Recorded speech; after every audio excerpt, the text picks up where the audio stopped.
Assalamualaikum warahmatullahi wabarakatuh.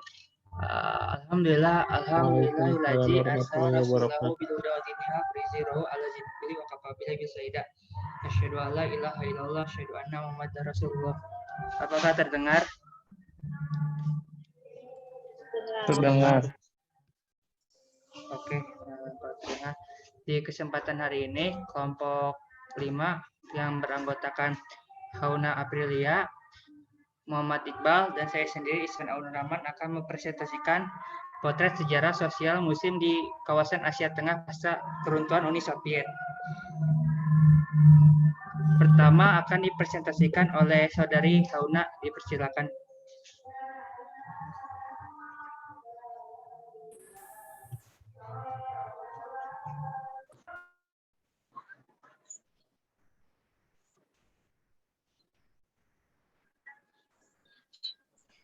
Ya, baik.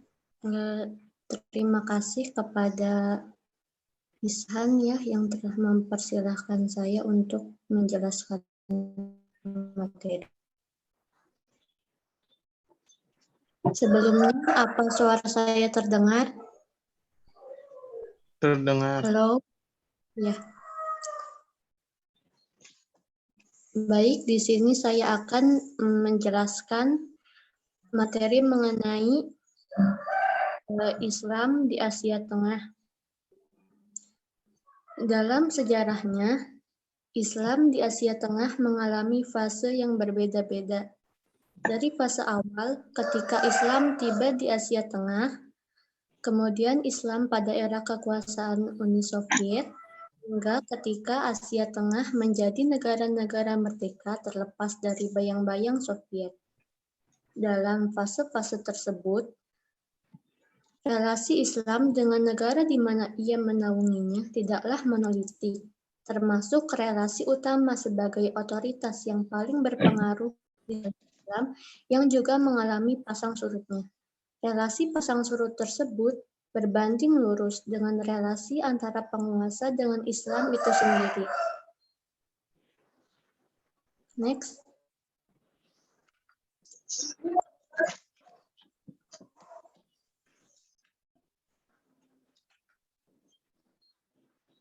Next, Bal. Slide-nya.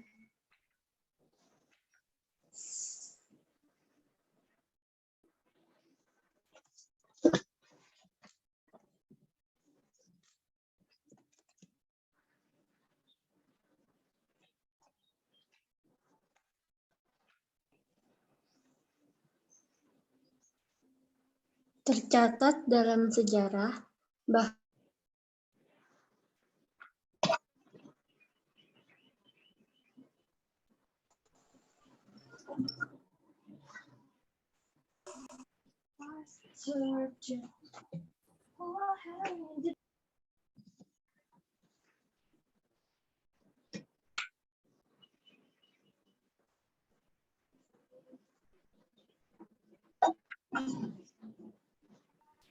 Halo saudari Hauna.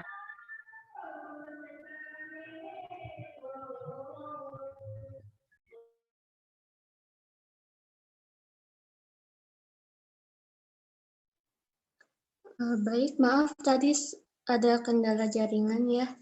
Saya lanjutkan. Tercatat dalam sejarah bahwa Islam masuk Asia Tengah pada saat Tentara Pembebasan Islam bergerak menuju Asia Tengah di bawah pimpinan Qutaibah bin Muslim pada tahun 712 Masehi. Namun sebelum itu, Islam telah memasuki wilayah Asia Tengah pada masa Khalifah Umar bin Khattab pada awal abad ke-1 Hijriah, tepatnya melalui sahabat Hudzaifah bin Al-Yamani pada tahun 18 Hijriah atau 638 Masehi. Dalam perkembangannya, gerakan pembebasan ini terus dilanjutkan pada dinasti Umayyah dan terus berkembang pada masa pemerintahan Abdul Malik bin Marwan dan putranya. Pada masa ini, wilayah Asia Tengah menjadi wilayah milik Islam.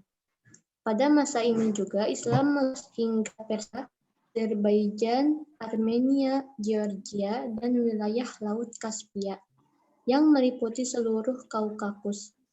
Pembukaan wilayah Islam dilanjutkan ke wilayah Khorasan, Tabaristan, Sajistan, hingga Kabul.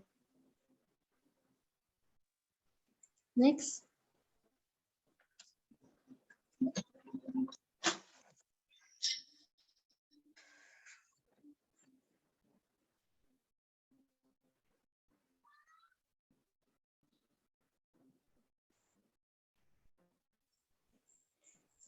Singkatnya, Islam berhasil menguasai Asia Tengah sepanjang kurang lebih 240 tahun.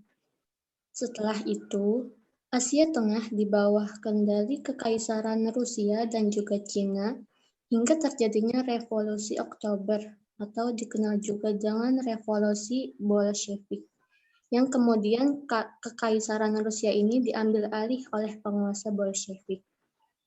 Mereka menindas masyarakat Asia Tengah bukan hanya mereka orang-orang Uzbek atau Tajik,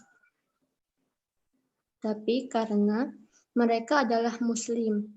Karena komunis ini memandang Islam dengan permusuhan dan kecurigaan dan mengampanyekan propaganda sekularisasi. Sebagai bagian kontrol terhadap negara Islam di Asia Tengah, pemerintah Uni Soviet membagi wilayah Asia Tengah menjadi unit administratif yang terpisah. Stalin menciptakan Uzbekistan dan Turkmenistan pada tahun 1924, Tajikistan pada tahun 1929, serta Kazakhstan dan Kirgistan pada tahun 1936.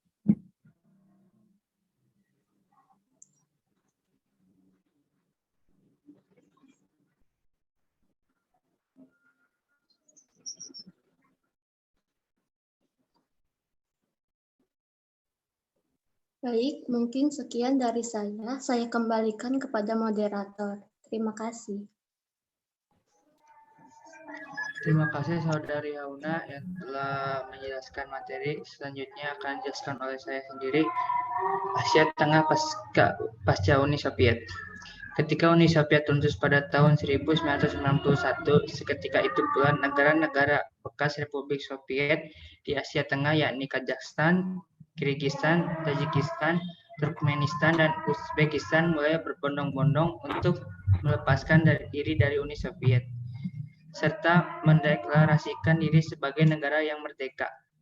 Pasca disintegrasi Uni Soviet pada bulan Agustus tahun 1991, tepatnya pada tanggal 31 Agustus 1991, Uzbekistan mendeklarasikan kemerdekaannya.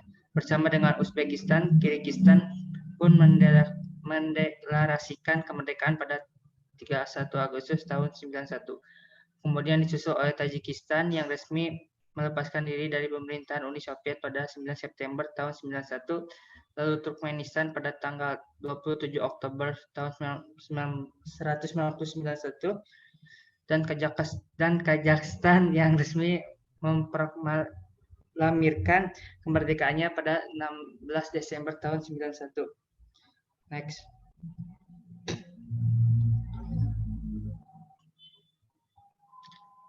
Negara-negara Asia Tengah tersebut keadaan sosial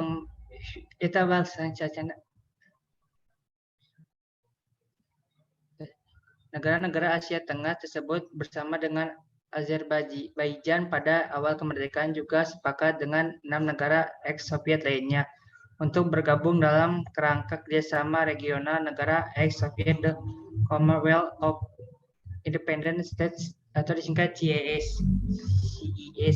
Negara-negara Asia Tengah ini selama lebih dari seabad berada dalam rezim Uni Soviet, belum sepenuhnya siap akan konsekuensi dari runtuhnya Uni Soviet.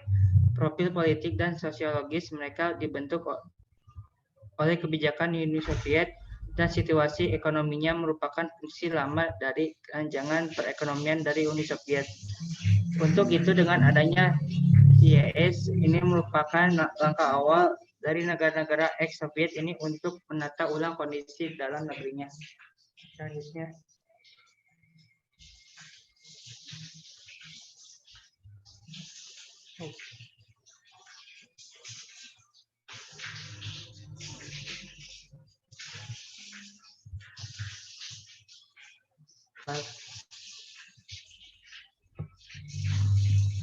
Baik, terdengar tidak?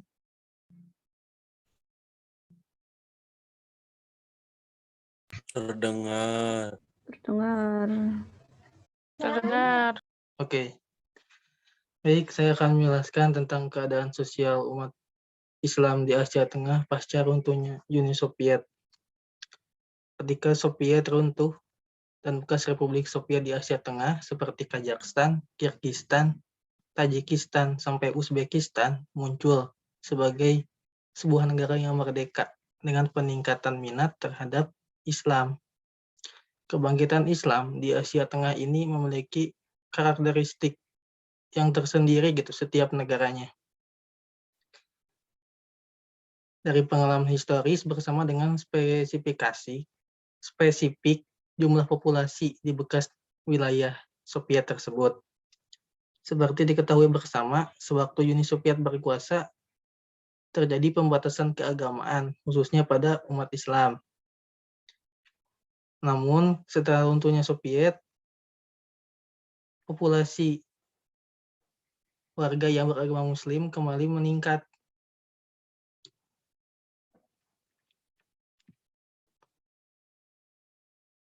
Semua itu membuat Islam di Soviet yang asalnya kehilangan identitas, kembali mulai muncul identitasnya itu. Beberapa negara juga mulai menerapkan lagi gitu, membebaskan kembali gitu warganya untuk beragama Islam. Walaupun ada beberapa negara juga gitu di yang bekas Uni Soviet ini yang masih membatasi gitu kegiatan beragama umat Islam gitu, diakibatkan oleh adanya keberpihakan pemerintahnya gitu terhadap beberapa pihak yang masih pro dengan Rusia. Nah, selanjutnya untuk ritual. Nah, ritual di negara-negara bekas Uni Soviet di Asia Tengah, mulai dari Uzbek, Tajikistan, Kirgistan, Kazakhstan. Nah, mereka mulai menjalankan kembali ritual seperti yang sudah dijelaskan tadi, seperti sholat 5 waktu ataupun puasa di bulan Ramadan secara terbuka atau dalam kasus wanita-wanita yang sudah diperbolehkan gitu, memakai hijab kembali. Sementara itu, tidak sedikit pula masyarakat yang menjalani kehidupannya agak sekuler sebagai efek atau akibat dari dulu gitu selama menjelang transisi gitu sebelum kemerdekaan.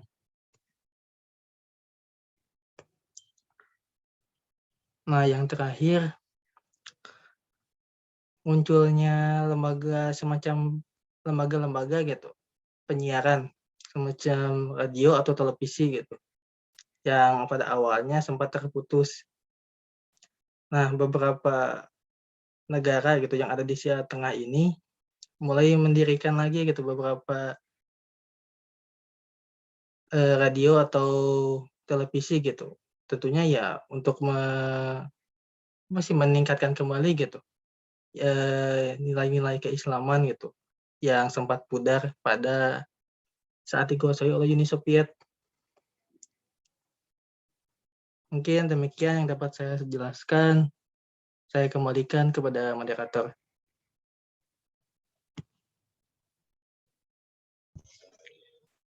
Terima kasih kepada Saudara Iqbal yang telah menyampaikan materi. Mungkin cukup sekian dari kelompok kami. Ini selanjutnya di grup WA atau di sini? PJ, Lilis.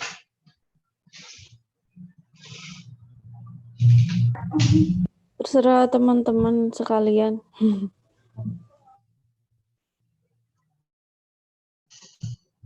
Untuk pertanyaan 4 ya, 2 cewek 2 cowok.